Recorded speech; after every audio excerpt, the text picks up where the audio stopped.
A gente queria também fazer um pedido para vocês, ok? O meu amigo Jonathan está aqui, veio de Belém, ele, o Aloysio, toda a equipe da banda De Corúcio. A gente queria pedir para vocês acessarem a banda De Corúcio, tá bom? Na internet, para poder votar.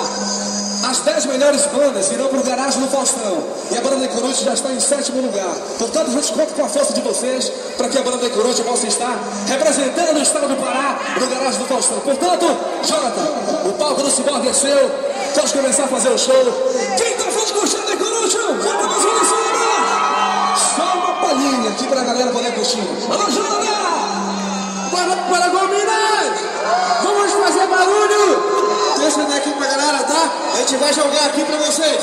Vamos lá! Tem Corúcio esse barco aqui no colchão!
Obrigado aí, galera do Para Gominas, viu?